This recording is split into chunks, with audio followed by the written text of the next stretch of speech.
Reçois ce matin la louange, reçois ce matin l'élévation, Seigneur. Nul n'est comparable à toi. La Bible dit que tu es le même hier, aujourd'hui et éternellement, Seigneur. Ce que tu fais, aucun homme ne peut le faire. Alors ce matin, nous voulons que tu prennes le contrôle de toutes choses ce matin. Nous voulons que tu te manifestes encore puissamment ce matin. Nous voulons que tu parles à nos cœurs ce matin. Nous voulons, Dieu de gloire, que tu te révèles à nous, Seigneur. La Bible déclare que tu envoies ta parole et ta parole est guérie. Oui, ce matin, qu'un homme soit guéri par ta parole, qu'une femme soit guérie au travers de ta parole, qu'un jeune soit délivré au travers de ta parole, Seigneur. Envoie ce matin ta parole pour nous faire du bien. Envoie ce matin ta parole pour nous transformer. Envoie ta parole pour nous changer. Envoie ta parole pour nous délivrer. Envoie ta parole pour nous restaurer. Il y a quelqu'un ce matin qui doit être transformé par le canal de ta parole. Il y a une femme ce matin qui doit être changée par le canal de ta parole. Oui, ce matin, alors que ta parole est sur le point d'être libérée, Seigneur, viens changer nos destinées. Père, viens changer nos vies. Viens changer de la gloire nos futurs. Viens changer notre avenir. Viens changer l'état de notre vie actuelle. Viens te manifester comme étant le Dieu Tout-Puissant. Viens agir. Oui, tu es El Shaddai, le Dieu Tout-Puissant. Tu es Jéhovah Rapha, le Dieu qui guérit ce matin. Viens guérir un homme ce matin. Viens guérir une femme ce matin. Viens guérir quelqu'un qui est sous l'emprise de la maladie. Que quelqu'un ce matin, au travers de ta parole, soit guéri, Seigneur, dans le nom de Jésus. Car ta parole est esprit et vie. Car ta parole est esprit et vie. Car ta parole est esprit et vie. Car ta parole donne la vie. Oui, ce matin, viens nous donner la vie par le canal de ta parole. Ce matin, viens nous accorder la vie par le canal de ta parole. Je déclare et je décrète que tous ceux qui n'est pas de toi, tous ceux qui ne te glorifient point, soient brisés dans le nom de Jésus de Nazareth, Seigneur. Que tout ce qui n'est pas de toi durant ce moment soit anéanti par la puissance du nom de Jésus de Nazareth, Seigneur. Nous déclarons ce matin que les vies soient changées. Nous déclarons ce matin que les vies soient transformées. Nous proclamons ce matin et nous ramenons toute pensée captive à l'obéissance de Jésus de Nazareth. Je déclare et je décrète ce matin que toute pensée soit ramenée captive à l'obéissance de Christ. Et ce qui n'est pas de Christ soit brisé à l'instant dans le nom de Jésus. Que toute entité spirituelle, que toute présence maléfique, que toute présence démoniaque qui pourrait s'opposer à la manifestation de la gloire de Dieu durant ce culte soit brisée dans le nom de Jésus, et que l'Esprit de Dieu, l'Esprit de vie, l'Esprit de grâce, l'Esprit de transformation, l'Esprit de délivrance, l'Esprit de restauration, l'Esprit de changement, oui, Saint-Esprit, viens ce matin changer une vie. Oui, Saint-Esprit, viens ce matin délivrer quelqu'un. Oui, Saint-Esprit, viens ce matin transformer les destinées. Oui, Saint-Esprit, viens ce matin restaurer les vies au nom de Jésus de Nazareth. Saint-Esprit, nous avons besoin de toi. Saint-Esprit, nous avons besoin de ta grâce. Saint-Esprit, nous avons besoin de ton toucher. Père, dans le nom de Jésus, manifeste ta divine puissance. Manifeste ta divine puissance dans le nom de Jésus de Nazareth. Laisse que ta grâce, laisse que ta faveur, laisse que ta bénédiction, laisse que ton amour, laisse Saint-Esprit que la puissance du nom de Jésus soit rendue manifeste ce matin. Dans le nom de Jésus, dans le nom de Jésus. Oui, il y a des hommes et des femmes qui s'attendent à toi, Seigneur, qui s'attendent à ta puissance, qui s'attendent à ta manifestation, qui s'attendent à ton toucher. Oui, Seigneur, nous attendons à toi. Mais je ne m'attends pas à un homme ce matin, je ne m'attends pas à un homme ce matin, mais je m'attends au Dieu Tout-Puissant. Oui, je m'attends au Dieu Tout-Puissant. Oui, ce matin, viens et fais quelque chose de bon. Viens et fais quelque chose de glorieux dans ma vie, Seigneur. Je t'en supplie, je me tiens de gloire comme un serviteur entre tes mains. Je dis, Seigneur, je m'attends à toi, Seigneur. Je m'attends à toi ce matin.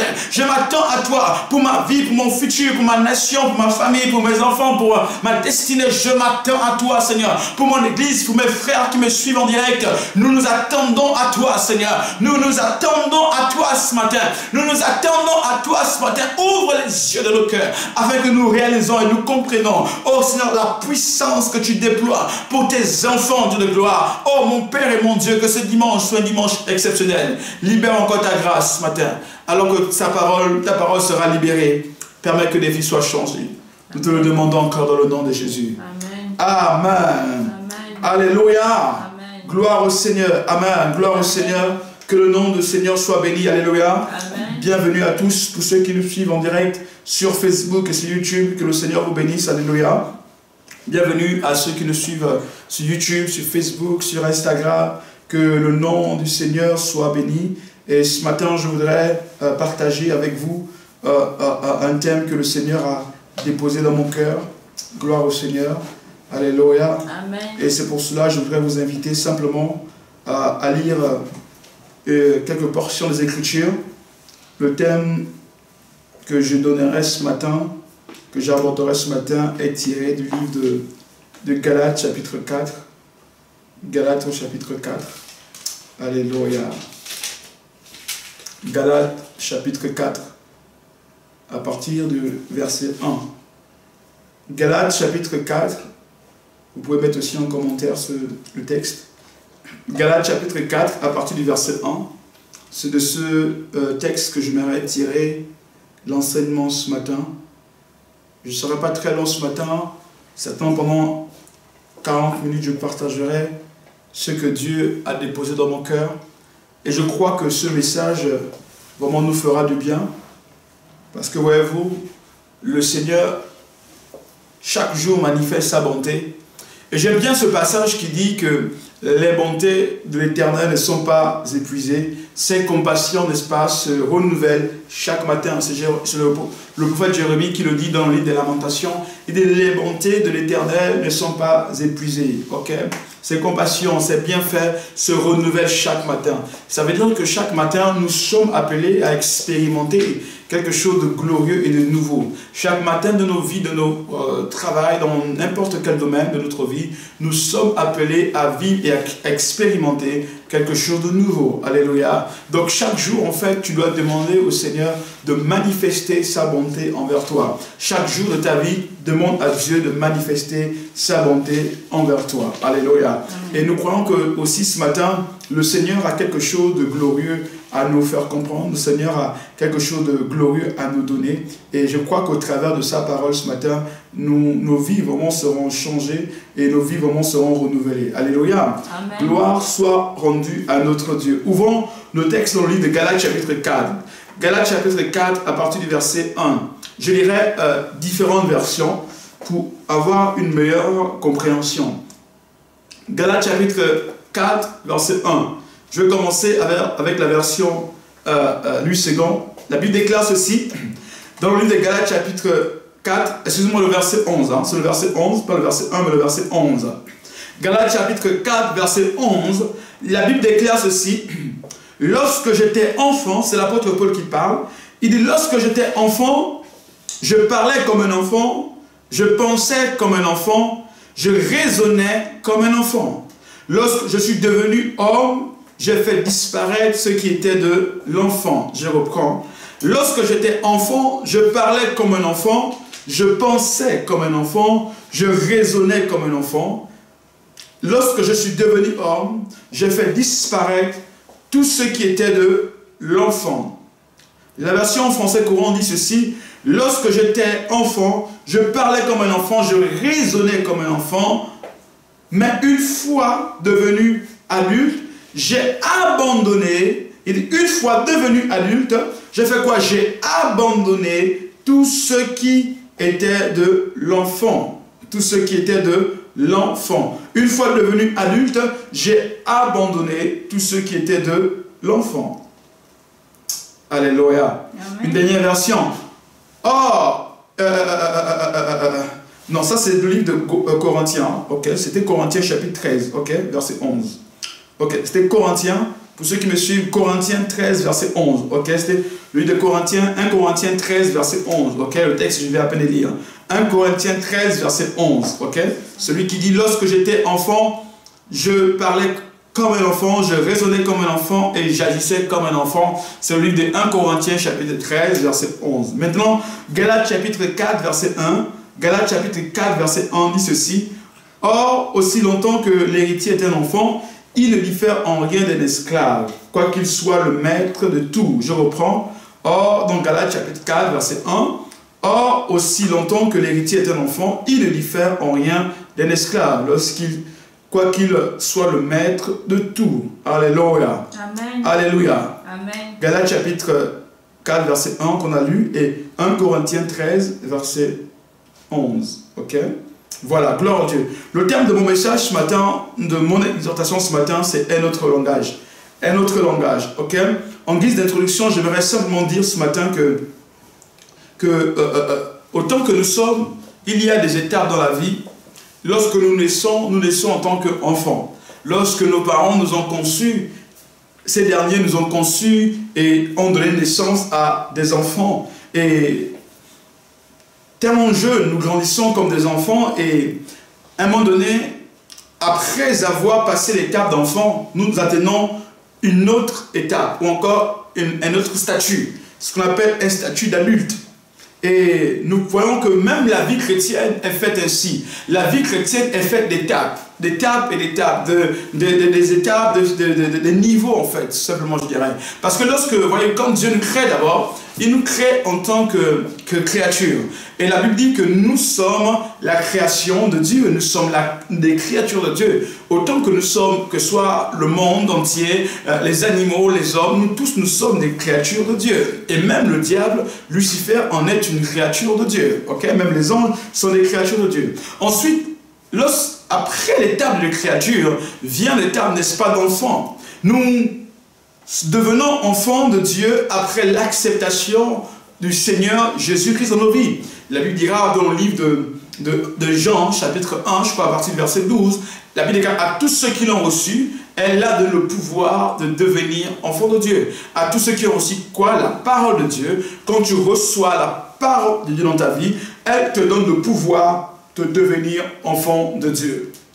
Et ça, c'est l'une des étapes.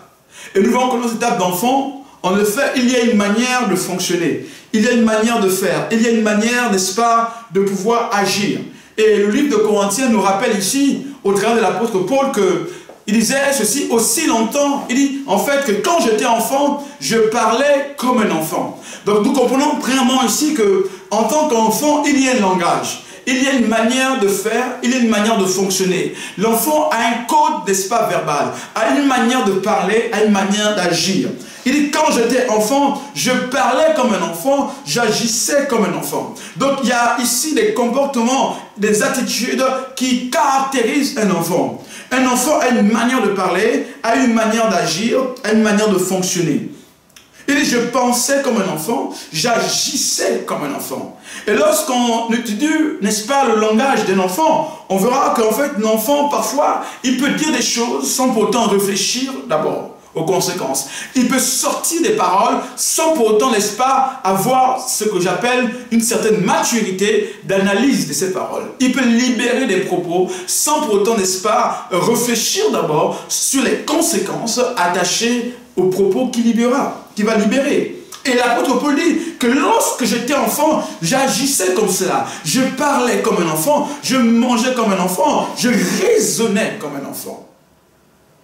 Mais ensuite, il dit, quand je suis devenu adulte, ici, il met en opposition deux styles de vie, deux styles de pensée, deux manières d'agir, deux manières de fonctionner. La première manière, il a défini comme étant une manière enfantine. Okay? Quand il était enfant, il pensait comme un enfant, il agissait comme un enfant. Deuxièmement, lorsqu'il atteint une autre stature, c'est ce qu'on appelle la stature de l'homme mature, la Bible dit que quand je suis devenu homme, quand je suis devenu mature, j'ai fait quoi? J'ai fait disparaître tous ceux qui étaient de l'enfant. Quel est mon point ce matin? Mon point ce matin, c'est de remarquer et de nous faire remarquer que, en tant que chrétiens, nous constatons avec la plus grande tristesse que beaucoup de personnes ne passent pas le stade d'enfant. Beaucoup de personnes demeurent toujours des enfants qui doivent être, n'est-ce pas, nourris au biberon. Alors que le Seigneur veut que, bien évidemment, nous sommes d'abord des enfants, mais que nous quittons l'état d'enfants et que nous devenons maintenant des adultes. Quand on parle d'un adulte vraiment raisonné, un adulte vraiment qui atteint, n'est-ce pas, la dimension d'adulte dans le sens premier, ok? Ça veut dire qu'il atteint un niveau de maturité. Donc le Seigneur désire que nous ne soyons plus des enfants. Parce que les enfants, quand ils parlent parfois pour ne rien dire de bon. D'accord? Même si parfois ils peuvent sortir des paroles sensées. Mais la plupart des paroles des enfants ne sont pas forcément des paroles sensées. Et nous voyons que l'apôtre Paul, au travers de ces écritures, nous demande ici qu'il y a des niveaux, des étapes de dimension dans la vie chrétienne. Nous étions hier des enfants, mais nous devons changer. Mais il est triste de constater que plusieurs chrétiens que nous sommes, plusieurs personnes que nous sommes encore des enfants. C'est quoi un enfant du point de vue biblique et du point de vue ecclésiastique? Un enfant du point de vue biblique et du point de vue ecclésiastique, c'est seulement une personne qui est là, une personne dont on doit chaque jour être derrière elle. Parce qu'un enfant, on va être derrière lui tout le temps. En disant, ah, écoute, Junior, lave-toi, Junior, prends ton petit déjeuner, Junior, fais tes leçons, fais tes devoirs, fais ceci, fais cela. En fait, un enfant est celui qu'on dicte, n'est-ce pas, des choses tous les jours de sa vie. On lui dit des choses, on lui demande de faire ceci, on lui demande de faire cela. En fait, un enfant, il faut être tout le temps et tous les jours derrière lui. Et c'est cela, en fait, qui caractérise un enfant. Et nous, aujourd'hui, qu'est-ce que nous constatons? Que dans les églises, nous avons 5 ans de vie chrétienne, nous avons 2 ans de vie chrétienne, nous avons 10 ans de vie chrétienne, mais nous voyons simplement qu'il y a beaucoup de personnes qui demeurent encore des enfants. Qui demeurent encore quoi? Des enfants. Des gens qui sont là dans l'église, mais qui sont encore des enfants. Les enfants dans leur raisonnement. Il n'y a qu'à voir la manière dont les gens pensent. Il n'y a qu'à voir la manière dont les gens analysent les choses. Ils analysent les choses, en effet, comme des enfants. Alors que l'apôtre Paul ici nous rappelle à un moment donné qu'il faut grandir, il faut avoir un degré de maturité. Il faut avoir un degré de maturité. Et j'aimerais dire simplement que la maturité, n'est-ce pas, d'un individu, n'est pas fonction de son niveau d'âge. La maturité d'un individu n'est pas fonction de son niveau d'âge. Ok? La maturité est un état d'esprit et elle se traduit dans le langage, elle se traduit, n'est-ce pas, dans les gestes, elle se traduit dans le comportement, elle se traduit dans nos actions. Mais la maturité n'est pas attachée, n'est-ce pas, à un niveau d'âge. C'est-à-dire que c'est pas parce que tu as 50 ans que tu es plus mature qu'une personne qui a 20 ans. C'est parce que tu as 30 ans que tu es plus mature qu'une personne qui a 15 ans. Il y a des gens qui ont 40 ans, qui ont 50 ans, mais qui sont encore des enfants. Ce qu'on appelle des enfants adultes, en fait. C'est-à-dire que dans leur comportement, dans leur manière d'agir, ils sont encore des enfants. Dans leur manière de voir et de percevoir les choses, nous constatons quoi? Que ces personnes sont encore des enfants. Et là, l'apôtre Paul nous rappelle que les enfants ont un langage, les enfants ont une manière de penser, les enfants ont une manière de raisonner. Mais l'apôtre Paul nous dit que dans le Seigneur, à un moment donné, nous devons arrêter d'être enfants. Être enfants, nous devons devenir des hommes faits, des hommes matures, matures dans notre langage, matures dans notre comportement, matures dans notre manière de fonctionner. Que les gens sont encore des enfants dans leur attitude, dans leur comportement, dans leur analyse, dans leur manière de fonctionner. Nous devons grandir. Bien aimé, la vie chrétienne est faite, bien évidemment, des étapes, et parmi lesquelles nous quittons du niveau d'enfant au niveau d'espace d'adulte. Et Dieu désire que nous soyons des adultes. Dieu désire que nous soyons des hommes et des femmes faits à son image, mais qui sont dotés, n'est-ce pas, d'une certaine maturité. Vraiment, je viens de dire, la maturité dans la prière. La maturité dans la prière. Un enfant de Dieu qui devient un adulte, quelqu'un de mature, dans la prière, bien aimé, tu n'as plus besoin qu'on te dise, fais ceci, prie à 5 heures, à 6 heures. Tu n'as plus besoin, n'est-ce pas, qu'on te dise, fais cela, prie entre 5 heures et 6 heures. Non, quand tu es mature, tu sais qu'à un moment donné, tu dois prier. Peu importe ton agenda, mais tu disposes ou tu trouves du temps pour pouvoir prier. Et ce que Dieu veut, et ce que Dieu désire, c'est que nous puissions grandir. J'aimerais que là où tu te trouves, actuellement où tu me suis, je ne sais pas où tu me suis, mais j'aimerais te dire, ferme tes yeux ne fût-ce que 5 secondes et commence à analyser. Est-ce que tu es un enfant ou tu es un adulte dans le Seigneur? Est-ce que tu es une personne mature ou tu es une personne qui n'est pas mature? Alors que Dieu veut que nous puissions faire quoi? Grandir, que nous devenons matures. La maturité, n'est-ce pas, dans le comportement? Que les gens sont immatures dans le comportement. Et même dans la vie de tous les jours, plusieurs sont immatures. Plusieurs affichent des comportements d'enfants. Et Dieu veut que nous qui avons cru en lui, que nous puissions grandir et que nous puissions faire mourir et faire disparaître ce qui est de l'enfant. Alléluia. Amen. Généralement, on définit souvent l'enfance comme étant l'âge de l'inconscience, où ils ne sont pas conscients de ce qu'ils font. Ils ne sont pas conscients de leurs faits et gestes. Ils ne sont pas conscients de leurs actions. Ils ne sont pas conscients, n'est-ce pas, de leur comportement. Et généralement, dans le monde, on définit, n'est-ce pas, l'enfance comme étant l'âge de l'inconscience. C'est-à-dire même les actes que tu poses, tu n'es pas forcément conscient de cela. Mais l'apôtre Paul nous rappelle qu'une personne, que des gens, ce que nous sommes, nous devons devenir. Nous devons devenir des hommes faits, des hommes matures, des hommes sages. Parce qu'un homme mature est un homme sage. Sage dans son langage, sage dans son comportement, sage dans sa manière d'agir. Et la maturité doit impacter tous les domaines et les niveaux de notre vie. La maturité doit impacter tous les domaines et les niveaux de notre vie. La maturité aussi peut s'identifier dans tes actions, dans comment tu agis, dans comment tu te comportes. Là, en effet, on peut voir si tu es une personne mature. Et Dieu a besoin que nous devenions des chrétiens matures. Des chrétiens matures dans leur vie de tous les jours, leur vie chrétienne, dans leur relation avec le Seigneur. Nous devons développer la maturité. Des chrétiens matures dans leur vie chrétienne. Est-ce qu'aujourd'hui, lorsque tu fais le bilan de ta vie chrétienne, de ta relation avec le Seigneur, est-ce que tu es un homme mature ou est-ce que tu es un homme enfant? Parce qu'il y a des hommes enfants. Il y a des gens qui ont 50 ans mais sont des enfants. Des gens qui ont 10 ans dans le Seigneur mais sont des enfants encore.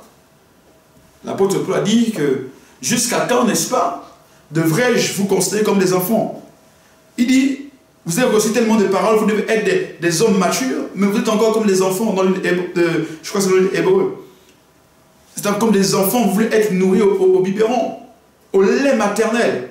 À un moment donné, il faut que nous puissions grandir et être matures dans notre vie de prière, notre vie chrétienne. Il faut qu'on ressente la maturité. Il faut que tu grandisses et que tu deviennes mature dans ta vie chrétienne. Que les chrétiens sont immatures. Que Dieu nous aide à être matures. Alléluia. Amen. Alléluia. Amen. Nous avons besoin de maturité dans notre vie chrétienne. Parce que voyez-vous, ceux qui comprennent les choses, ce sont des hommes matures. Et la Bible déclare donc Galates 4, verset 1 qu'on a lu. La Bible dit qu'aussi longtemps que l'héritier était un enfant, il ne diffère en rien d'un esclave. Aussi longtemps que l'héritier est un enfant, il ne diffère en rien d'un esclave. C'est-à-dire qu'à un moment donné, il y a des promesses que Dieu nous a données. Il y a des promesses que Dieu nous a accordées. Dans la Bible, il y a des choses que Dieu nous a données. Il y a des promesses que Dieu nous a données. Mais aussi longtemps que nous sommes des enfants, nous ne prenons pas conscience de ces promesses. Mais c'est quand nous allons devenir des personnes adultes, alors nous serons matures afin de pouvoir réaliser que nous avons des promesses que Dieu nous a données. Nous avons des promesses dont Dieu veut que nous puissions jouir. Alors nous rentrerons en possession de ces promesses. Alors nous rentrons, n'est-ce pas, en possession de toutes les promesses que Dieu nous aurait données. Alléluia. Amen. Aussi longtemps que tu es un enfant, l'héritage qui est le tien, l'héritage qui t'appartient, ne te sera jamais donné. Parce qu'un enfant ne peut pas gérer un héritage. Il faut que tu deviennes fils pour pouvoir gérer un héritage. Alléluia. Il faut que tu quittes l'étape de l'enfant et que tu deviennes fils ou fille pour pouvoir gérer, n'est-ce pas, l'héritage qui est le tien. Et la Bible dit qu'aussi longtemps que l'héritier est quoi? Un enfant, bien aimé, il ne peut pas hériter. Il ne peut pas hériter. Il faut qu'il commence à devenir un fils, un homme mature, une femme mature. Nous devons demander à Dieu la maturité. Demande au Seigneur ce qu'il appelle la maturité spirituelle. Cette capacité que tu as de pouvoir analyser et de comprendre les choses. Un homme mature est un homme qui analyse, qui comprend les choses de manière différente. Alléluia. Et le Seigneur veut que nous soyons des hommes et des femmes matures. J'ai aussi noté que développer aussi le langage de la maturité face à des problèmes de la vie. Développer le langage de la maturité face aux problèmes de la vie, lorsque les problèmes vont surgir, lorsque les problèmes vont arriver, tu as besoin de développer un certain langage, ce que j'appelle le langage de la maturité, parce que un homme adulte, un homme mûr, n'est-ce pas, n'analyse pas les problèmes de la même manière qu'un enfant. Un homme mature n'analyse pas n'analyse pas les problèmes de la vie de la même manière qu'un enfant. Un enfant va pouvoir peut-être, n'est-ce pas, négliger, n'est-ce pas, certains problèmes. Mais l'homme mature va analyser de manière différente. Il va analyser, il va chercher à comprendre les origines, il va chercher à comprendre les causes qui ont donné naissance à ces problèmes-là, avant de pouvoir se lancer sur des solutions. Parce que, voyez-vous, la meilleure manière de résoudre un problème n'est pas d'abord de chercher des solutions, mais c'est d'abord de comprendre les causes, de connaître les causes de ce problème. Quelles sont les origines? Si tu veux bien, n'est-ce pas, à résoudre un problème dans la vie, apprends d'abord à faire quoi? À connaître les causes du problème. Alors que tu auras reçu à identifier les causes du problème, tu pourras, n'est-ce pas, trouver les solutions adéquates. On peut ici, n'est-ce pas, te donner tous les médicaments, tous les remèdes, toutes les solutions, n'est-ce pas, du monde face à un problème. Mais tant que tu ne connais pas la cause réelle de ce problème, tu devrais appliquer toutes les solutions et tu pourras perdre le temps. Mais si tu connais la cause réelle, n'est-ce pas, d'un problème, tu connais, n'est-ce pas, la source, l'origine du problème, alors face aux différentes solutions qu'on pourrait te donner, en effet, tu pourras appliquer la meilleure solution. Parce que toutes les solutions ne peuvent pas s'appliquer face à tous les problèmes. Il y a ce qu'on appelle une certaine forme de maturité dans ta manière de pouvoir régler les problèmes, analyser les problèmes. Il faut que tu aies ce qu'on appelle une analyse mature, ok?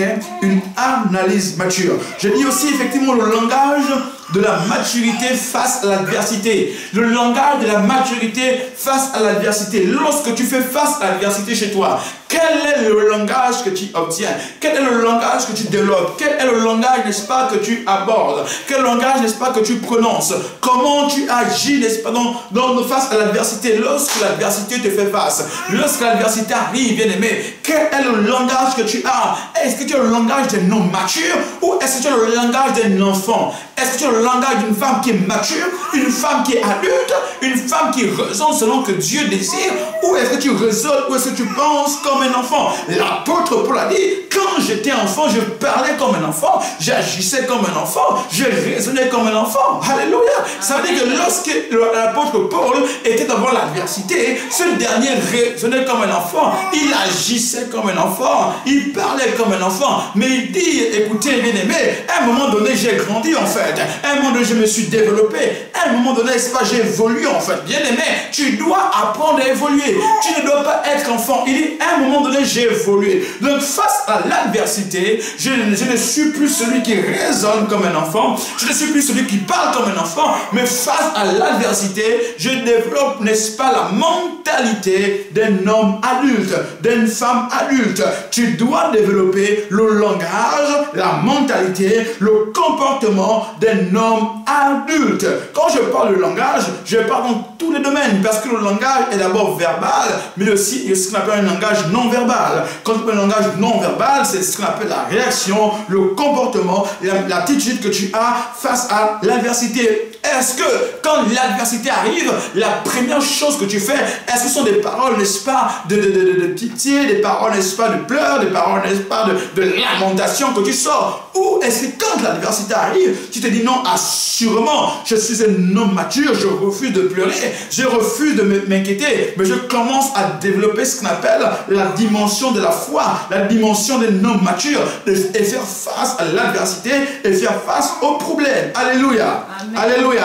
Amen. Alléluia. Quel est aussi le langage que tu développes, n'est-ce pas, le langage que tu développes face à la gestion des crises, ok?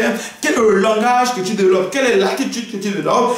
Est-ce que face à la crise financière, la crise, n'est-ce pas, dans ta vie, la crise dans ton travail, quel est le langage que tu développes? Est-ce que tu développes un langage de maturité? Est-ce que tu es mature dans ta gestion des crises? Est-ce que tu es mature dans ta gestion des crises? Et Dieu veut que nous puissions faire quoi? Devenir des hommes matures. Matures dans notre gestion de la crise, matures dans ce que nous faisons, matures dans ce que nous avons. Nous avons besoin de quoi? De la maturité. Alléluia. La maturité. La maturité te permettra de mieux t'en sortir dans la crise. Beaucoup ne se sortent pas bien dans les crises parce qu'ils n'ont pas ce qu'on appelle la maturité. Et le Seigneur nous veut, Dieu nous demande de pouvoir être mature. Alléluia. Amen. Mature. Alléluia. Déclare avec moi, je suis mature au nom de Jésus. Déclare en commentaire, je suis mature au nom de Jésus. Alléluia. Que Dieu nous donne la capacité, que Dieu nous donne la force, que Dieu nous donne, n'est-ce pas, la sagesse, afin que nous devenons des hommes et des femmes matures. Alléluia. Amen. Alléluia. Amen. Gloire au Seigneur. La maturité. La maturité. Et cela m'amène à mon troisième point. En parlant de l'impact du langage. L'impact du langage dans la vie. L'impact du langage dans la vie. L'impact du langage dans la vie. Pour ceux qui prennent les notes, notez ceci. Troisième point, l'impact du langage dans la vie de tous les jours. Quel est l'impact de ton langage? Quel est l'impact, n'est-ce pas, de ce que tu libères en tant qu'enfant, mais également en tant qu'homme mature? Je tire, n'est-ce pas, ce point du livre de Proverbes. Proverbes chapitre 18, verset 21. Proverbes chapitre 18, verset 21. Alléluia. Je lirai différentes versions, ok? Le livre de Proverbes, pour ceux qui sont mettant en commentaire, Proverbes 18, verset 21. Alléluia. Proverbes chapitre 18, verset 21. Alléluia. Merci Saint-Esprit. Glory to God. Alléluia. Gloire à Jésus. Je dis gloire à Jésus. Amen. Proverbes chapitre 18, verset 21. Proverbes chapitre 18, verset 21. Lekere de sete, rokoto sotore de shekere bobo sale de lebro shakaya la sete, lele de sete. 80, Proverbes chapitre 18, verset 21. Alléluia. Commence au verset même 20. Proverbes chapitre 18, à partir du verset 20 jusqu'au verset 21. Ok? Vas-y, alléluia. Ta version. Proverbes chapitre 18, verset 20 à 21. Alléluia. Proverbes chapitre 18, du verset 20 au verset 21. Alléluia. Vas-y. C'est grâce au fruit de sa bouche. C'est grâce, écoutez, la Bible dit, c'est grâce au fruit de sa bouche que l'homme rassasie son ventre. Que l'homme rassasie son ventre. Donc c'est grâce au fruit de sa bouche que l'homme rassasie son ventre. C'est du produit de ses lèvres. C'est du produit de ses lèvres qu'il se rassasie. Qu'il se rassasie. La langue a le pouvoir de vie.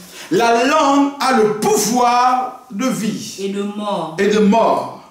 Ceux qui aiment parler. Ceux qui aiment parler. En goûteront les fruits. En goûteront les fruits. Gloire à Dieu. La version parole de vie dit ceci. La version parole de vie dit ceci. Chacun peut manger. Écoutez. Chacun peut manger chacun peut manger grâce à ses paroles. Ok.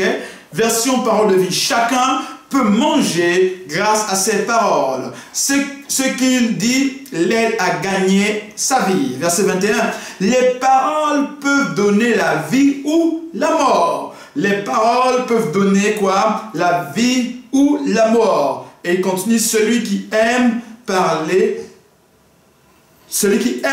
doit en accepter les conséquences. Celui qui aime parler doit accepter les conséquences. Version français courant, elle dit ceci: un homme peut assurer sa nourriture par ses paroles. Ce qu'il dit lui permet de gagner sa vie. Les paroles peuvent être source de vie ou source de mort. Qui aime parler doit accepter les conséquences. La version Semeur dit ceci: chacun goûtera à satiété les fruits de ses paroles. Je reprends: chacun goûtera à satiété les fruits de ses paroles et se rassasiera de ce que ses lèvres ont produit. Verset 21. La mort et la vie sont au pouvoir de la langue. Quiconque qui aime se reprendre en parole mangera les fruits qu'elles auront produits. Dernière version, la version Louis II, elle dit ceci, que c'est du fruit de sa bouche. Il dit, c'est du fruit de quoi? De sa bouche que l'homme se rassasie. C'est du fruit de sa bouche que l'homme rassasie son corps. Et c'est du produit de ses lèvres qu'il se rassasie. Verset 21. La mort et la vie sont au pouvoir de la langue. Et quiconque aime en mangera les fruits. Je parle ici, n'est-ce pas, de la puissance de la parole, du langage de la parole, ok? De la puissance de la parole. En tant qu'adulte et en tant qu'enfant, nous voyons ici que la Bible dit que l'homme est rassasié par le produit de ses lèvres. L'homme est rassasié par ses paroles. Ça veut dire donc que ici, la parole a un pouvoir, ok? Vraiment, la parole n'est pas un pouvoir. La parole donne la vie ou la mort. La parole donne la vie ou la mort. Donc quand tu es adulte ou quand tu es enfant, tu peux, n'est-ce pas, proclamer la vie ou tu peux proclamer la mort. Et une personne, n'est-ce pas, qui est un enfant, proclame la mort parce qu'il ne connaît pas ce qu'il dit. Mais un homme adulte, un homme raisonné, un homme mature, il sait que sa parole, il y a la vie ou il y a la mort, alors il décide de prononcer la vie lorsqu'il se trouve devant les situations. Donc ta parole contient la vie ou la mort. Et il y a une puissance dans la parole. C'est pourquoi, mes amis, ne négligez pas et faites attention à tout ce que vous pouvez libérer. Faites attention à tout ce que vous pouvez sortir de votre bouche.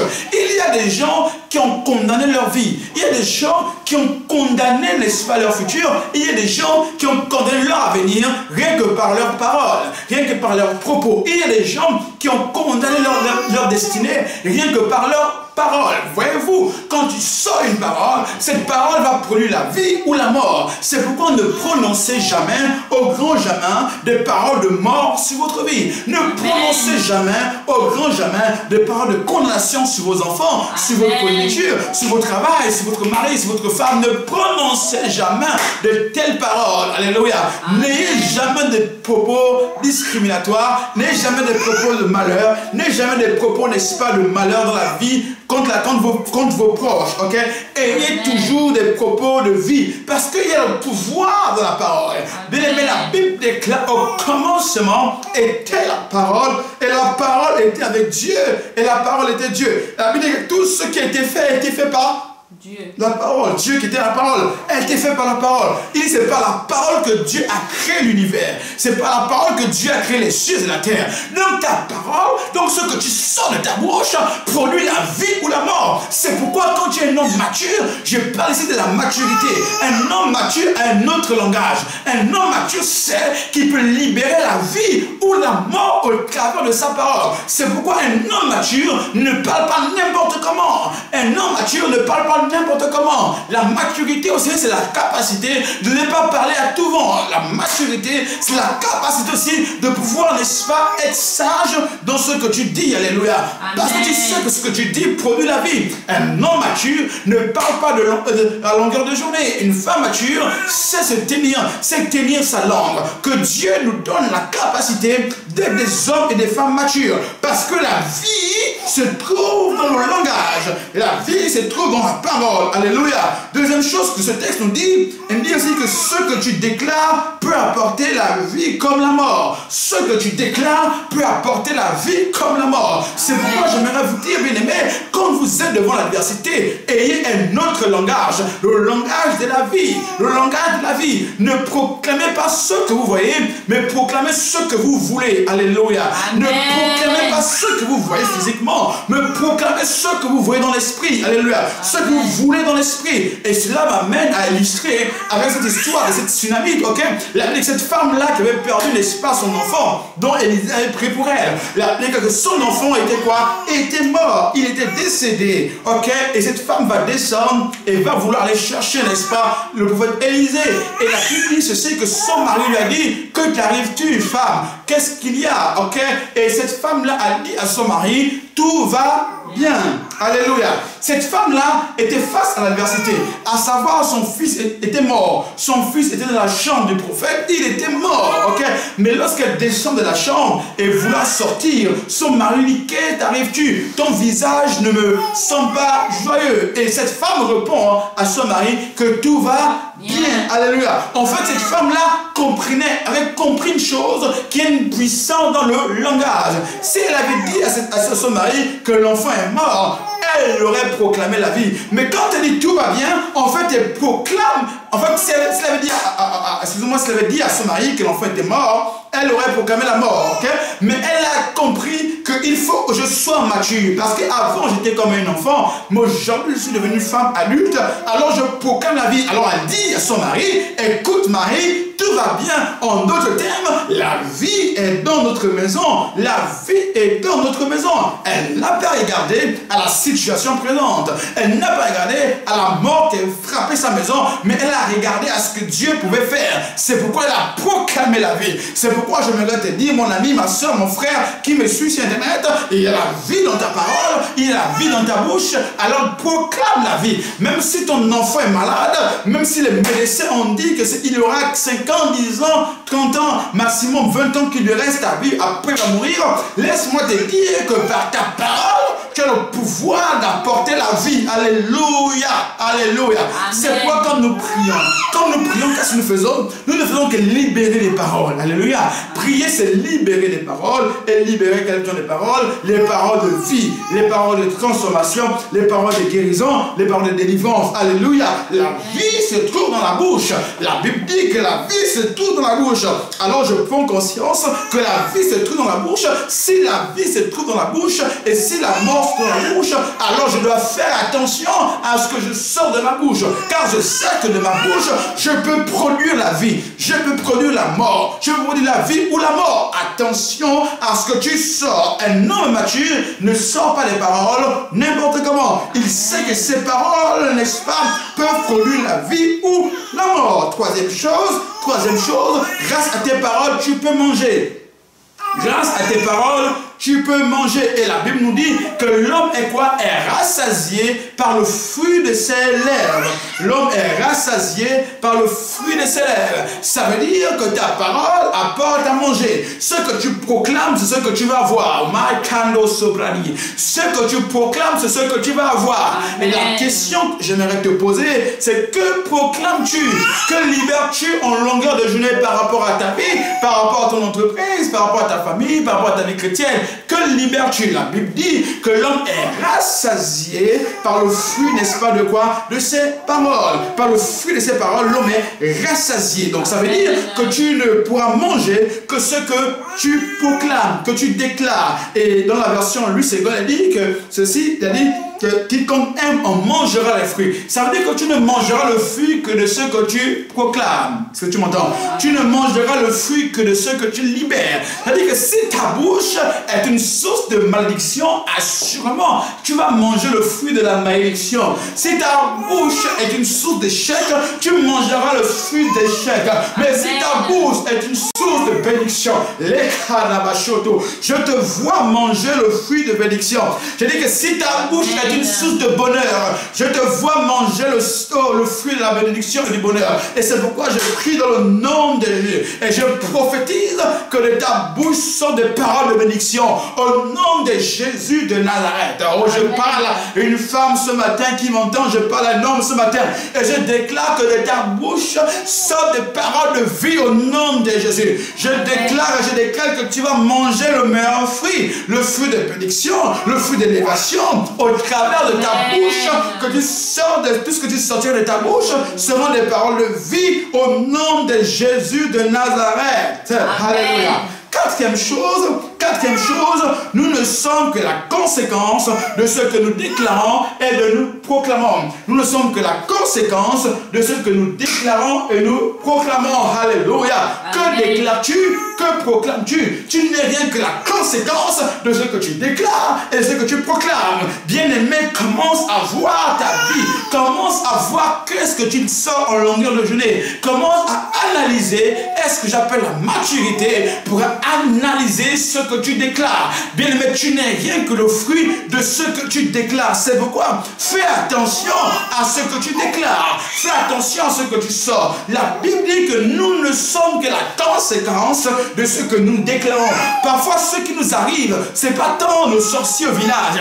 Parfois, ce qui nous arrive, c'est pas tant la grand-mère qui nous aurait attachés dans un village, mais ce qui nous arrive est souvent son origine dans ce que nous avons déclaré. Lorsqu'il y a 3 ans, tu as peut-être déclaré, oui, tu as peut-être eu une déception dans le mariage, dans ta relation par exemple, et tu as peut-être proclamé, oui, l'homme là m'a déçu, donc je ne vais plus jamais faire confiance aux hommes, je ne vais plus jamais me marier. Bien aimé, laisse-moi te dire une chose importante, c'est des paroles mauvaises que tu proclames sur ta vie en fait. Et tu verras 5 ans plus tard, 10 ans plus tard, tu as des problèmes à te marier, tu n'arrives pas à te marier, tu as des problèmes, n'est-ce pas, à vivre une vie de stabilité avec un homme. Pourquoi? Parce que des paroles que tu as libérées, il y a de cela 5 ans, ces paroles-là n'ont pas été mortes en fait. Ces paroles-là t'ont rattrapé en fait. On rattraper ton futur. Il y a des gens qui ont condamné leur futur à cause de leurs paroles. Ok? Il y a des gens qui ont condamné leur avenir à cause de leurs paroles. D'autres personnes ont dit, ce poste-là, je ne suis pas fait pour ce genre de travail, je n'ai pas les compétences qu'il faut. Bien aimé, c'est des paroles de mort que tu ne fais que libérer sur ta vie. À savoir que lorsqu'un poste favorable te sera donné plus tard, dans 2 ans, dans 3 ans, dans 4 ans, tu ne pourrais pas assumer ce poste. Pourquoi? Parce qu'au préalable, il y a de cela 2 ans, 3 ans derrière, tu aurais libéré des paroles de mort et ces paroles auraient influencé ta vie. Que les gens aujourd'hui, n'est-ce pas, proclament des paroles de mort sur leur vie, des paroles d'échec sur leur vie, et plus tard, bien aimé, laisse-moi te dire encore une chose ce matin. Laisse-moi te dire une chose. Écoute-moi très bien. Là où tu te trouves, s'il te plaît, écoute-moi très bien. Sache une chose, que toutes les paroles que tu libères là, dans le monde spirituel, ok, il y a souvent un adage qui dit que la nature a horreur du vide en fait. C'était l'adage qui dit que la nature a horreur du vide. J'aimerais te dire simplement que sur le plan spirituel, ok, toutes les paroles que tu libères, ok, chaque parole que tu libères, il y a des entités qui se tiennent prêtes, ok. C'est comme ça que ça marche le monde spirituel, ok. Chaque parole que tu peux libérer, il y a des entités qui se tiennent prêtes, ok. Si ce sont des paroles de vie, de bonheur, il y a les anges de Dieu qui viennent et qui prennent ces paroles, qui les amènent en accomplissement. Mais quand ce sont des paroles de mort, il y a des agents de diable qui viennent et qui prennent ces paroles de mort et qui les amènent à l'accomplissement. Si la chose ne se réalise pas aujourd'hui, ni dans 2 jours, mais ce qui est sûr et certain, c'est que plus tard, la chose va se réaliser. Alléluia. Amen. Alléluia. C'est pourquoi faites attention. Bien aimé, le monde spirituel n'est pas un monde comment on dit en français, de bisounours, c'est ça? Ok? N'est pas un homme, n'est-ce pas, de bisounours, n'est pas un homme, n'est-ce pas, des enfants. Le monde spirituel est une réalité. Et dans le monde spirituel, le langage compte, alléluia. Le langage a de l'impact. Ce que tu sors a de l'impact. C'est pourquoi un homme mature ne peut pas parler n'importe comment. Une femme mature ne doit pas parler n'importe comment. Il y a des choses que tu ne dois plus sortir de ta bouche. Il y a des réactions que tu ne peux plus avoir. Ok? C'est pourquoi l'apôtre Paul, comme je le disais au préalable, l'apôtre Paul fait une distinction quand il était enfant et quand il est devenu mature, bien aimé. Parce qu'il savait que lorsqu'il était comme un enfant, il pouvait sortir n'importe quelle parole. Il pouvait parler n'importe comment. Mais quand il est devenu mature, quand il est devenu un homme sage, il a eu ce qu'on appelle la maîtrise de son langage, la maîtrise de ses paroles, la maîtrise de son discours. Que les gens ne maîtrisent pas ce qu'ils disent. Souvent, nous avons sur des réactions. Oh, tu sors une parole et tu mets la main à la bouche. Oh, je n'aurais pas dû dire ça. Je n'aurais pas dû dire cela. Ok? Mais c'est trop tard en fait. Tu as sorti une parole mauvaise. Et vois-tu, cette parole-là, en effet, il y a des gens, il y a des entités qui vont la prendre et qui vont la mener à l'existence. Parce que le monde spirituel est sous, n'est-ce pas, le contrôle de la parole. Ok? Alléluia. C'est pourquoi l'homme n'est rien que la conséquence de ce qu'il déclare. En écoutant ce que tu déclares, je sais ce que tu seras. Je le dis encore, en écoutant ce que tu déclares, je sais qui tu seras. Il me suffit simplement d'écouter ce que tu déclares en longueur de journée et de pouvoir capter et de pouvoir discerner qui tu seras. Je n'ai pas besoin d'être un prophète pour savoir qui tu seras demain. j'ai simplement besoin de pouvoir écouter ce que tu déclares, écouter comment tu parles, écouter comment tu analyses, écouter comment tu perçois les choses, écouter comment tu sors des paroles, des propos. Toutes ces choses-là pourront demain me dire qui tu seras. Alléluia. C'est pourquoi je parle encore à des personnes ce matin. Dans tout ce que tu fais, proclame la vie de Dieu. Alléluia. Amen. Proclame la vie de Dieu. Proclame la vie de Dieu. Alléluia. Amen. Je vais relire encore ce texte pour ceux qui n'ont pas compris. Il dit dans la version parole de vie, chacun peut manger. Chacun peut manger grâce à ses paroles. Ce qu'il dit l'aide à gagner sa vie. Les paroles peuvent donner la vie ou la mort. Celui qui aime parler doit accepter les conséquences. Ok. Version 8 secondes. Elle dit ceci. C'est du fruit de sa bouche que l'homme rassasie son corps. C'est du fruit de sa bouche que l'homme rassasie son corps. C'est du fruit de ses lèvres que l'homme rassasie son corps. Donc ça dit, j'ai besoin de manger, j'ai besoin de la vie en moi. C'est du fruit, n'est-ce pas, de ma bouche. Ce que tu sors de ta bouche aura un impact dans ce que tu pourras obtenir. Il dit, c'est du fruit de sa bouche que l'homme rassasie son corps. C'est du produit de ses lèvres qui sera rassasié. La vie et la mort sont au pouvoir de la langue, et quiconque elle aime en mangera les fruits. La vie et la mort sont au pouvoir de la langue, et quiconque aime en mangera les fruits. Donc je termine simplement en te disant ce matin que ta vie, n'est-ce pas, est ta vie de demain, ou ta vie d'aujourd'hui, ta vie de demain ou après-demain, est fonction de ce que tu vas déclarer dans ta bouche. C'est pourquoi, bien-aimé, ne déclare pas la mort. Bien-aimé, ne déclare pas, n'est-ce pas, la malédiction. Malgré comment tu as commencé, malgré ce qui t'arrive, même si la réalité est autre, ok? Mais toi, déclare la vie. Déclare la vie. Oh, il y a quelqu'un ce matin, comme je déclare la vie. Alléluia. Là où tu te trouves, déclare-moi, je déclare la vie. Dis, je déclare la vie au nom de Jésus.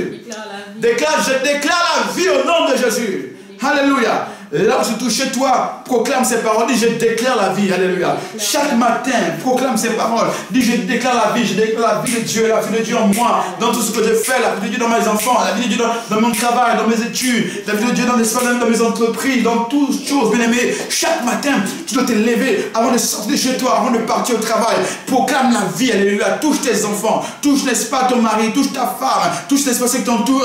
Touche, n'est-ce pas, si tu es étudiant, touche tes cahiers, ton ordinateur, proclame la vie, déclare des choses, alléluia, déclare que je proclame la vie dans mon travail, la vie dans mes études, la vie dans mes finances, la vie dans chaque domaine de ma vie. Déclare ces choses, bien aimé, chaque jour de ta vie, proclame la vie. J'ai dit tout à l'heure, ne déclare pas ce que tu vois, mais ne déclare pas ce que tu vois physiquement, mais déclare ce que tu veux voir, alléluia, s'accomplir. Ça veut dire que si tu traverses une phase de chômage, ne proclame pas le chômage, mais proclame l'emploi au nom de Jésus. Déclare ces choses assurément, bien aimé. Quand tu déclares ces choses, bien aimé, le ciel t'entend. Écoutez-moi très bien, écoutez-moi très bien. La Bible déclare, c'est Jésus qui parle à l'apôtre Pierre. Il dit que tout ce que tu lieras sur la terre sera lié dans les cieux, ok? Tout ce que tu lieras sur la terre sera lié dans les cieux, et tout ce que tu vas délier sur la terre sera délié dans les cieux. Ça veut dire que au travers de ta parole, bien aimé, tu es, oh my God, vous ne comprenez pas ce que je veux dire. Au travers de ta parole, bien aimé, tu es capable de mettre en mouvement le ciel. Alléluia. Amen. Au travers de ta parole, tu es capable de faire bouger le ciel. Au travers de ta parole, tu es capable de faire rentrer les anges en action que les chrétiens ne comprennent pas. Si Dieu pouvait ouvrir nos yeux et de voir, n'est-ce pas, l'impact de nos paroles, de voir que quand nous parlons, quand nous libérons des choses, quand nous libérons des paroles, l'impact qu'il y a, oh my God, si Dieu pouvait ouvrir nos yeux et de pouvoir réaliser, de voir que chaque fois que nous parlons, nous libérons des propos, nous libérons des paroles de vie, à comment les anges sont en mouvement, comment dans le ciel, n'est-ce pas, il y a comme une atmosphère qui est dégagée, combien de fois dans le ciel, il y a un mouvement qui est libéré, combien de fois dans le ciel, Dieu, n'est-ce pas, se lève et parle à ses anges, et dit à ses anges, ma fille a dit une parole, mon fils a dit une parole, allez-y et exécutez exécuter cela. Oh, Makato Sotoreboshaya. C'est pourquoi quand tu connais le pouvoir de la parole, tu connais la puissance qui est dans la parole, tu ne t'amuses pas devant l'adversité, tu t'amuses pas devant la puissance des ténèbres. Alors tu sais que dans ta, my God, dans ta bouche il y a la vie. Mais tu peux te lever la nuit et tu peux parler maintenant et proclamer la vie. Même si on t'appelle à 3 h du matin, on te dit, il y a ton parent, il y a ton père qui est sur le lit de l'hôpital, qui est en train de décéder, c'est grave pour lui. Bien-aimé, tu ne commences pas à pleurer, tu commences à te lever, car tu déclares, la Bible déclare dans Proverbe 18, verset 21, du verset 20 au verset 21, que la vie et la mort sont au pouvoir de la langue. Alors tu commences à te lever et tu commences à prier, tu commences à proclamer la vie. Tu dis au nom de Jésus de Nazareth, je proclame la vie dans le corps de mon père, là où il se trouve là-bas, dans son lit d'hôpital, même si je ne suis pas là physiquement, mais je proclame la vie. Alléluia. Si tu reçois un courrier, n'est-ce pas, de licenciement, on te dit non, écoute, on te notifie ton licenciement pour crise économique, tu prends ce courrier-là, bien aimé, tu te lèves dans l'oreille spirituelle et tu commences à prier et tu commences à parler à ce courrier. Tu dis au nom de Jésus, la vie m'a été donnée par Christ et je parle à ce courrier maintenant et j'ordonne dans le nom de Jésus que cette situation soit changée en ma faveur. Oh, que cette situation soit changée en ma faveur. Voici le langage des hommes matures. Voici le langage des hommes qui ont cru en Christ. Voici le langage des femmes qui ont cru au Seigneur. Voici le langage des hommes. Bien aimés, les hommes et les femmes qui ont mis leur confiance au Seigneur ne sont pas des pleureurs ou des pleureuses, bien aimés. Alléluia. Tes pleurs ne pourront rien changer. Alléluia. Ton amertume ne pourra rien changer. Bien aimé, face à l'adversité, à un moment donné, tu peux pleurer. Oui, pleure un temps, ça peut 10 minutes, 5 minutes, mais après, lève-toi. Commence à parler. Alléluia. Les situations ont besoin d'entendre des hommes qui parlent. Alléluia. Les situations ont besoin d'entendre des hommes qui parlent. Ne savez-vous pas que même dans le monde satanique, dans le monde des esprits, n'est-ce pas, démoniaques, le langage, n'est-ce pas, de la parole compte. Bien aimé, les choses qui sont dites contre vous, c'est au travers de la parole. Quand vous dormez, il y a des gens dans le monde spirituel qui prononcent des paroles contre vous. Vous êtes en train de dormir chez vous, en train de ronfler à 3 h du matin. Mais à 3 h du matin, pendant que tu dors, tu rentres chez toi bien dans ta maison, il y a des gens dans d'autres cieux qui prononcent des paroles contre toi, qui prononcent des paroles de malédiction contre ta famille, contre tes enfants, contre ton travail. Alléluia. C'est pourquoi, bien aimé, quand tu connais la puissance qu'il y a dans le langage, tu ne peux pas rester insensible. Quand tu connais la puissance qu'il y a dans le langage, tu ne peux pas te taire. Alléluia. Et quand tu es un homme spirituel, bien aimé, oh, alléluia, pour être un homme mature, tu n'as pas besoin de faire une école de théologie, tu n'as pas besoin d'avoir 15 ans dans le Seigneur, tu n'as pas besoin d'avoir lu toute la Bible, mais tu connais simplement qu'il y a une puissance dans la parole. Tu sais simplement que la Bible déclare que la vie et la mort sont au pouvoir de la langue. Alléluia. Tu sais que ta parole comme dans les cieux. Alors tu te lèves et tu parles, my God. Dans le monde spirituel, c'est parole contre parole. Alléluia. Ils ont eu des paroles contre ta famille. Ils ont eu des paroles contre tes enfants. Toi aussi, tu peux te lever maintenant et tu peux dire au nom de Jésus, je repousse ces paroles. J'annule ces paroles. Ces paroles n'ont aucun effet sur ma vie, sur ma famille, sur ma descendance, sur mon travail, sur mes affaires. Bien-aimés, parle. Les gens ne parlent plus sur leur vie. Les gens ne parlent plus sur leur vie. Parfois, nous attendons souvent que les gens viennent parler sur notre vie. Parfois, nous attendons souvent, n'est-ce pas, qu'un prophète parle sur notre vie, un pasteur parle sur notre vie. Gloire à Dieu. Ces choses-là sont bonnes, ok. Les pasteurs, les prophètes doivent parler sur notre vie. Gloire au Seigneur. Mais à un moment donné, toi aussi tu dois parler sur ta propre vie. Alléluia. Parle sur ta propre vie. Parle sur la vie de tes enfants. Parle sur ton futur. Parle sur ta propre vie. Parle sur ce que tu veux. Alléluia. Moi, pour ceux qui me connaissent, grâce aux efforts, beaucoup de pasteurs ou de prophètes ont parlé sur ma vie. Bien, parce que moi-même d'abord, j'ai appris à parler sur ma propre vie. J'ai appris à parler sur mon propre futur. J'ai appris à parler sur mes propres enfants, mon propre mariage. J'ai appris à parler, bien-aimé. Et je parle chaque jour, je parle. Parler, c'est quoi? C'est déclarer des choses. Parce que je connais la puissance qui s'écarte de la parole. Je déclare des choses sur mon avenir, sur mon entreprise, sur ma famille, sur mes enfants, sur mon église. Alléluia. Sur mes fils et mes filles dans la foi. Je proclame des choses, je déclare des choses, bien-aimé. Parce que je connais la puissance qui est dans la parole, bien-aimé. C'est pourquoi lorsque l'adversité peut revenir, lève-toi simplement et commence à parler, bien-aimé. Le diable a peur des hommes et des femmes qui parlent au mal. Le diable a peur des hommes et des femmes qui parlent. Alléluia. Le diable a peur des hommes et des femmes qui connaissent la puissance de la parole. Le diable a peur des hommes et des femmes qui connaissent l'autorité, qui savent leur autorité, qui connaissent leur identité. Car celui qui connaît son identité connaît l'autorité qui est conférée. Parce que, bien aimé, à chaque identité est conférée une certaine autorité. À chaque identité est conférée une certaine autorité. À l'identité, n'est-ce pas, de président est conféré, n'est-ce pas, les pouvoirs, n'est-ce pas, présidentiels, les pouvoirs, n'est-ce pas, qu'on appelle l'exécutif, ok? Il y a des pouvoirs, n'est-ce pas, il y a un certain pouvoir qui lui sont conférés, bien aimé, parce qu'il connaît son identité. Il sait qu'en tant que président, il peut prendre des lois ici et là, bien aimé. Mais toi aussi, en tant que fils de Dieu, tu connais ton identité en Christ. Tu sais qui tu es, alléluia. Tu sais que tu n'es plus un enfant dans le Seigneur, mais tu es un homme mature ou une femme mature. Et tu connais l'identité qui est tienne, alléluia. Alors tu peux te lever et tu connais ton autorité. Et tu peux parler aux circonstances, alléluia. Tu peux parler aux situations, parler aux événements, parler, n'est-ce pas, aux décrets sataniques qui ont été relâchés contre ta vie, contre ta famille, contre ton futur. Et tu déclares au nom de Jésus: je suis une créature du Seigneur. Je suis un fils de l'Éternel. Je suis un fils du Dieu vivant. Et je parle à cette situation. Je parle à cet événement. Je parle à cette nouvelle. Je parle et je déclare la vie de Dieu, la vie Zoé de Christ, la vie dans cette situation, la vie de Dieu dans mes affaires, la vie de Dieu. Et je refuse la malédiction. Je refuse la puissance de la malédiction. Je refuse la puissance de l'échec.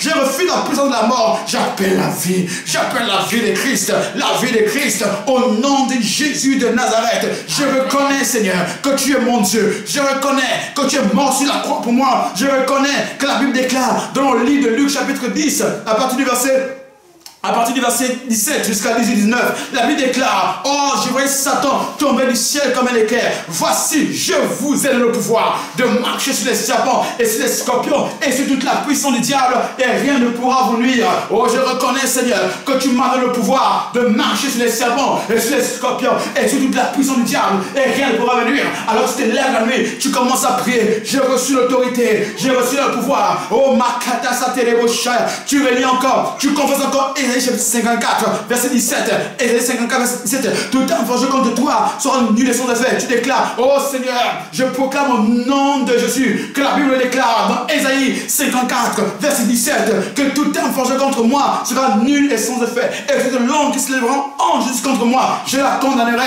dans le nom de Jésus. Je condamne toute langue, je condamne tout propos, je condamne toute parole de malédiction envoyée à mon encontre au nom de Jésus. Je déclare: je suis un guerrier. Makato Bradisete. Tu déclares, oh, tu proclames la parole et tu dis, n'est-ce pas, il est écrit dans le livre, n'est-ce pas, de 2 Corinthiens 5, 17, si quelqu'un est en Christ, il est une nouvelle créature. Et si quelqu'un est en Christ, il est une nouvelle création. Les choses anciennes sont passées et voici toutes choses sont devenues nouvelles. Et je proclame cette parole. Tu dis, si quelqu'un est en Christ, il est une nouvelle création. Les choses anciennes sont passées et toutes choses sont devenues nouvelles. Tu déclares: oui, je proclame que je ne suis plus, n'est-ce pas, sous la malédiction familiale. Je ne suis plus sous la malédiction de mes parents. Je ne suis plus sous la malédiction de mes frères. Peu importe ce que mes frères ont fait, peu importe ce que mes parents ont fait, peu importe les sacrifices qu'ils ont pu faire dans le passé, je déclare: je suis en Christ, je suis une nouvelle personne, je suis une nouvelle création. Les choses anciennes sont passées. Même si hier je vais dans la condamnation, même si hier je vais dans le péché,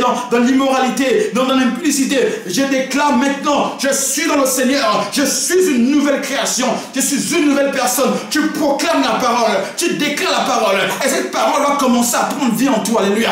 Elle va commencer à prendre vie en toi, parce que la parole, bien aimée, lorsqu'elle est proclamée, elle prend vie. Alléluia. Alors tu te lèves, alléluia. Tu dis: je suis une nouvelle personne, je suis une nouvelle création, car le Seigneur est avec moi, le Seigneur est avec moi. Et tu peux aussi proclamer, bien aimé, alors que tu traverses des temps difficiles sur le plan, n'est-ce pas, financier, tu peux proclamer dans le psaume, tu déclares, psaume 23, il déclare que l'Éternel est mon berger, je ne manquerai de rien. Alléluia. Et tu proclames ce matin: au nom de Jésus, je me lève sur le règne spirituel et je proclame que l'Éternel est mon berger et je ne manquerai de rien. Il me fait reposer dans de verts pâturages.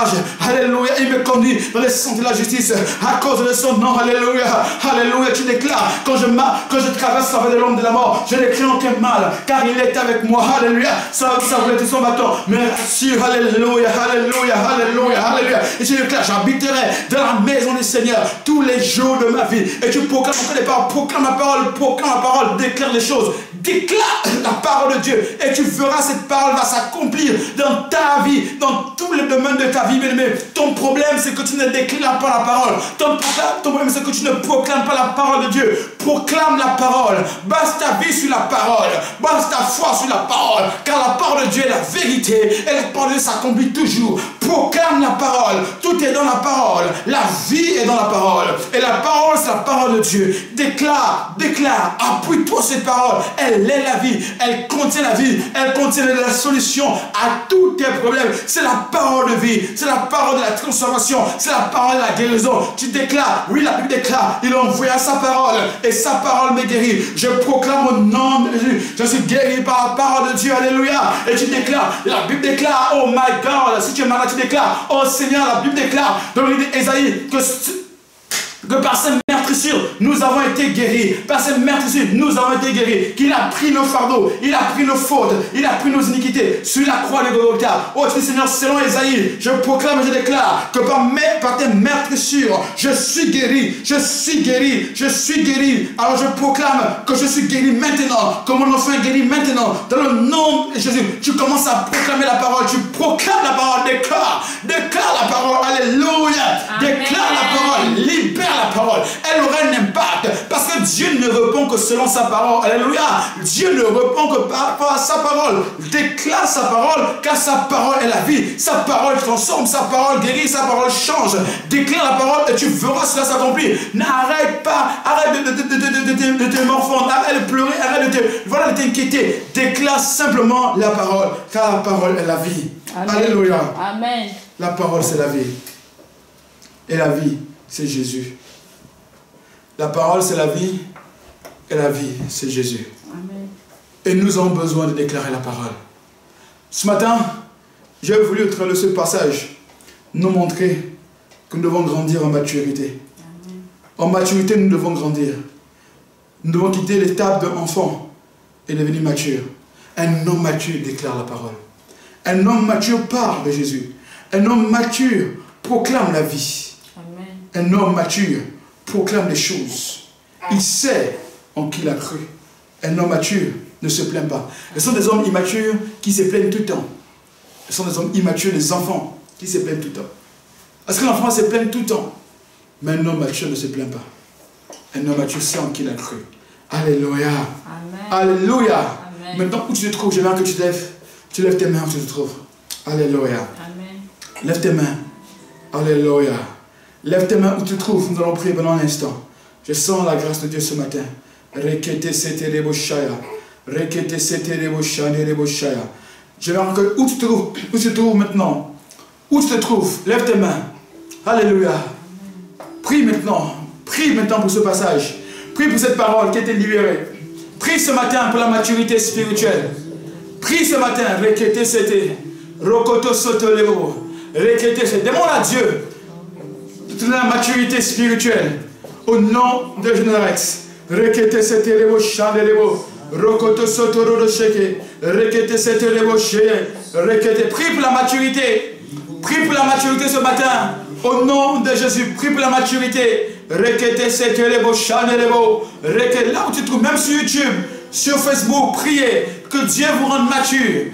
Que Dieu vous rende mature. Mature dans la prière, mature dans le langage, mature dans tout ce que vous faites dans vos décisions de tous les jours. Priez pour la maturité spirituelle, la maturité financière, la maturité dans tous les domaines relationnels. Que vous ayez la maturité, que vous arrêtez d'être enfant dans vos réactions, dans vos comportements. Déclarez-moi au nom de Jésus. Priez-moi au nom de Jésus. Je déclare la maturité. La maturité dans tous les domaines de ma vie. Au nom de Jésus, je déclare la maturité dans mon langage, dans mon comportement, dans mes choix. Au nom de Jésus, je fais disparaître tout ce qui est de l'enfant en moi. Dans le nom de Jésus, je déclare Que le Seigneur me rende mature, dans tous les domaines de ma vie. Au nom de Jésus, je proclame que tout ce qui est de l'enfant, disparaisse dans ma vie, dans le nom de Jésus. Et j'appelle la maturité dans ma vie, dans mes projets, au nom de Jésus. Amen. Prie encore pour toi. Père, je prie pour mon frère, je prie pour ma soeur ce matin. Là où je trouve, je déclare dans le nom de Jésus. Je prie pour la maturité spirituelle. Je prie que tu aides un homme, que tu aides une femme dans la dimension à être mature. Au nom de Jésus, que tout comportement d'enfant, que toute analyse d'enfant, que tout caractère d'enfant disparaisse maintenant par l'autorité et par la puissance du Saint-Esprit, et que chacun d'entre nous devienne mature au nom de Jésus de Nazareth. Qu'il en soit ainsi et pas autrement. Faites disparaître tout ce qui est de l'enfant au nom de Jésus, mais que la maturité spirituelle, la maturité financière, la maturité de gloire comportementale soit notre partage dans le nom de Jésus. La Bible déclare que tu ne veux plus que nous soyons des enfants, mais que nous devenons des hommes faits, des hommes matures. Dans le nom de Jésus, nous le proclamons et nous le déclarons ce matin au nom de Jésus de Nazareth. Amen. Alléluia. Amen. Alléluia. Je déclare que vous êtes matures au nom de Jésus. Alléluia. Que la maturité spirituelle vous accompagne dans tous les domaines de votre vie, dans le nom de Jésus de Nazareth. Alléluia. Amen. Gloire au Seigneur. J'espère que vous avez été bénis au travers de ce message, que là où vous vous trouvez, vous avez été bénis. Et ma prière, si tu étais béni, tu peux mettre en commentaire « J'ai été béni » ou « Je suis béni ». Alléluia. Mets en commentaire ce matin « Je suis béni ». Alléluia. Si tu étais béni au travers de ce message, tu peux mettre « Je suis béni ». Alléluia. Amen. Alléluia. Alléluia. Gloire à Dieu, gloire à Dieu, gloire à Dieu, gloire à Dieu. Ce matin, nous avons vu la maturité. Et nous avons compris que nous avons besoin de la maturité. Alléluia. Amen. Gloire au Seigneur. Maintenant, nous allons passer en effet au temps des offrandes. Alléluia. Amen. Nous allons passer au temps des offrandes.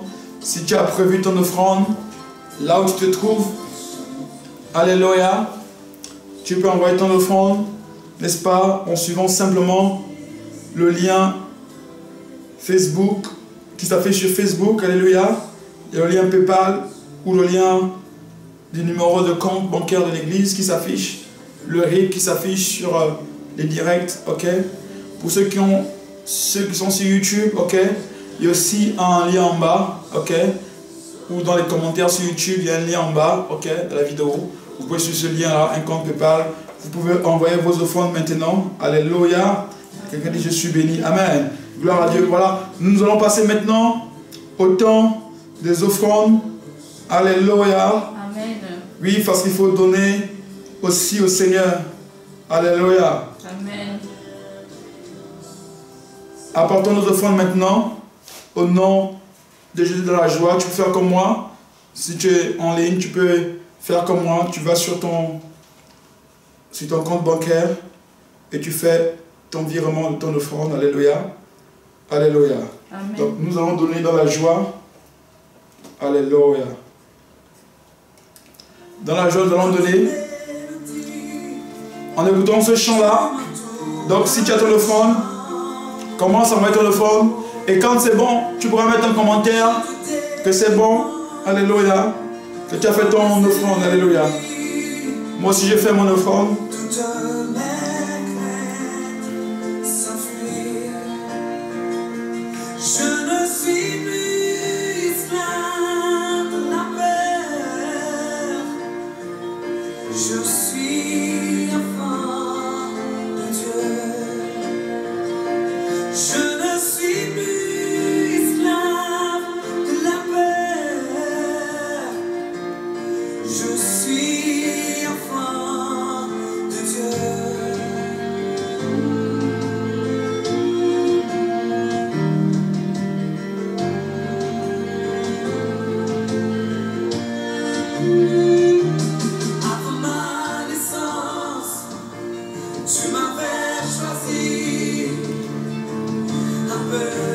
Faites vos offrandes, alléluia. Si c'est bon, tu mets, c'est bon, commentaire. Tu peux envoyer par PayPal ou par virement direct. Envoie tes 5 euros, tes 10 euros, tes 20 euros, tes 5 euros. Si tu veux faire 1000 euros, envoie 1000 euros aussi. Alléluia. Je ne suis plus esclave de la peur. Je suis enfant de Dieu. Je ne suis plus esclave de la peur. Je suis enfant de Dieu. Je ne suis plus esclave de la peur. Je suis enfant de Dieu. Je ne suis plus esclave de la peur. Je suis enfant de Dieu.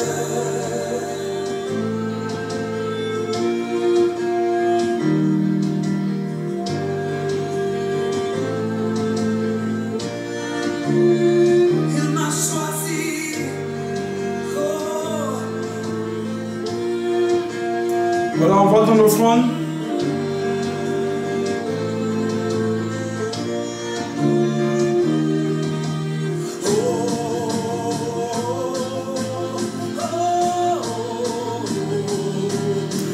Ceux qui ont aussi leur dîme, vous pouvez aussi envoyer vos dîmes maintenant, aussi par internet. Vos dîmes, vos offrandes. Alléluia. Ceux qui ont aussi leur partenaire de la vision, vous pouvez aussi envoyer